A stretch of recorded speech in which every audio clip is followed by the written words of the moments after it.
Au nom du Père et du Fils et du Saint-Esprit, ainsi soit-il. Chers amis, je vais laisser le pauvre Saint Dominique se faire voler la vedette par le Saint Curé d'Ars, qui est fêté par le nouveau calendrier et qui envahit toute la journée. Je pense à tous les messages de vœux que je reçois pour mon sacerdoce avec le Curé d'Ars. Du coup, je vais lui laisser la parole ce soir. À vrai dire, c'est surtout à notre curé, l'abbé de la Motte, qu'il faudrait fêter une bonne fête, puisqu'il est le patron de tous les curés du monde.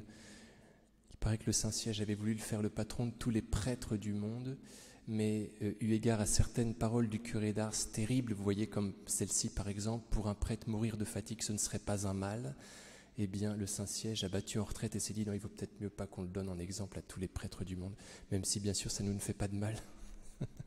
Ça ne nous ferait pas de mal de nous donner plus de peine. Donc, bonne fête à l'abbé de la Motte. Vous pouvez lui dire d'ailleurs. Et donc, comme je vous le disais, je vais laisser la parole au Saint Curé d'Ars. Je vais vous lire quelques paroles que nous avons au bréviaire de lui sur la prière.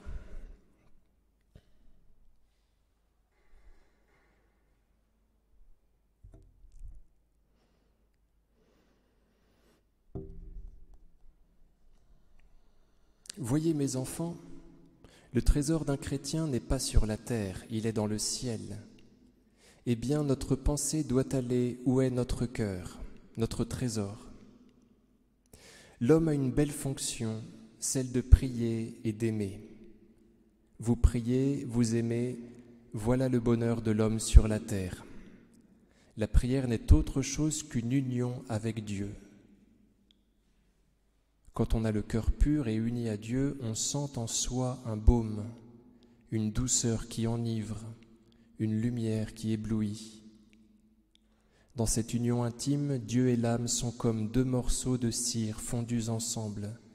On ne peut plus les séparer. C'est une chose bien belle que cette union de Dieu avec sa petite créature. C'est un bonheur qu'on ne peut comprendre.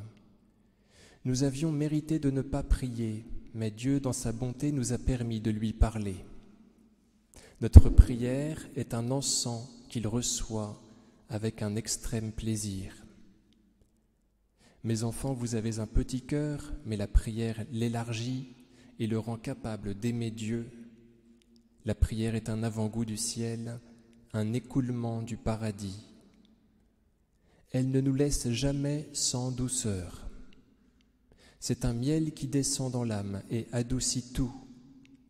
Les peines se fondent devant une prière bien faite, comme la neige devant le soleil.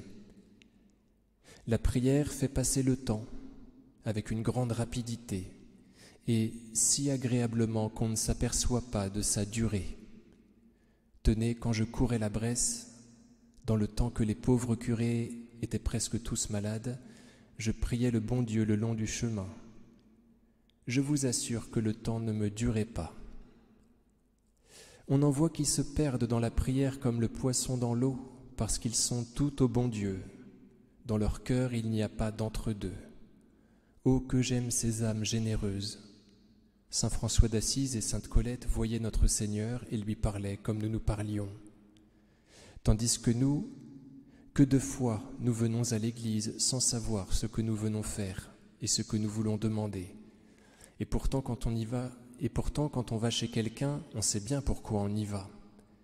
Il y en a qui ont l'air de dire au bon Dieu « Je m'en vais vous dire 2 mots pour me débarrasser de vous ».